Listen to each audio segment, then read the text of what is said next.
order to have a good and productive conversation between a parent and child, I like to be much more structured about the topic and the outline of a conversation, of a productive conversation. I call it a deliberate dialogue. I want to have me as the therapist guide the parent and child practice how to talk in a good, constructive way about an issue. Maybe it's not the most important or most significant or painful issue that happened that week, but something that is small or medium. And I would either ask the parent to bring up something stressful that happened that week between them. And if the child doesn't want the parent to say it, maybe the child can bring up something that's stressful that happened that week. The idea is that we're not looking to solve the problem and have the parent and child come to a compromise. Sometimes there are issues and behaviors that the parent and child can't compromise on, and they're not going to come to an agreement.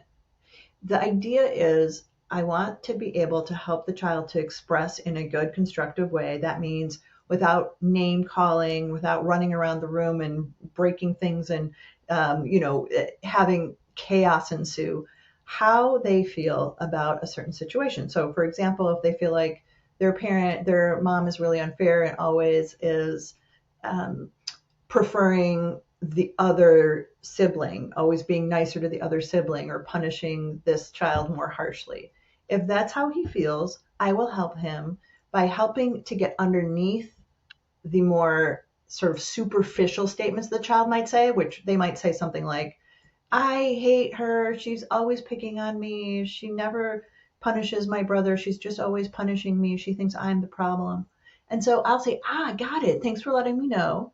And then I'll say, what is it that's going on underneath? Let's get to the feeling underneath, which is that he's feeling left out. He's feeling rejected. He's feeling blamed. He's feeling misunderstood. Then I'm going to help the child to say that in a constructive way. So I'm going to say, can you say to your mom, sometimes I feel like when you tell me to go to my room when my brother and I are fighting, it feels like you're only punishing me. Can you say that to your mom? And if he can, then he will say it directly to his mom. But I'm helping him to say it in a good way, in a constructive way. If not, I'll speak for him. I'll say, can I speak for you? And I'll say it as if I'm you. And then a lot of times it's amazing. Kids really like it when you help them by speaking for them and they feel like they're actually talking themselves. I always say, let me know if I'm saying it right. If not, you can let me know if I'm saying a part of it right or wrong. Give me a thumbs up, thumbs down, thumb sideways. And then you have that as a way of helping the child to express in a moderate, constructive way a feeling that they have. And then have the parent, you have to guide the parents to respond with acceptance and empathy and not give all the reasons and rationales why they do what they do.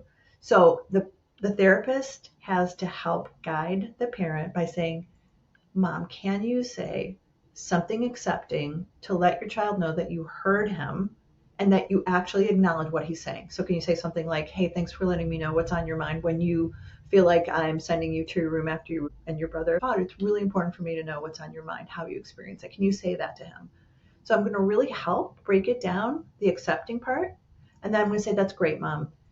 Once she says it, can you say something empathic? Like if he feels that you're picking on him and have higher standards for him and are punishing him more than his brother, how would that feel? You're hearing him. What would that be like? Can you say something like, that would be super sad. You feel like I'm picking on you. You probably feel like I think that you're like bad or maybe worse than your brother.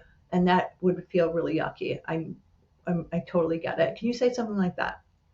And help the parent focus on the empathy. That is the structure of the conversation. After that, I would say, guys, you're doing really well communicating. Kid, you said it in a really good way and you spoke from your heart, and Mom, you responded with acceptance and empathy. This is where it's at. This is how it works. Okay?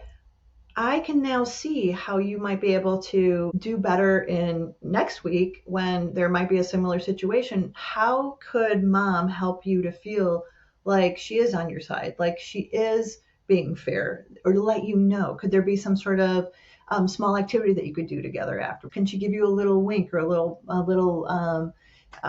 like touch on the shoulder? Maybe she can come to you in your room and do something special with you. But it's not actually the problem solving at the end. It's actually the talking through in a good way and having the child feel that they've been heard. That is the work. So that's what I would focus on.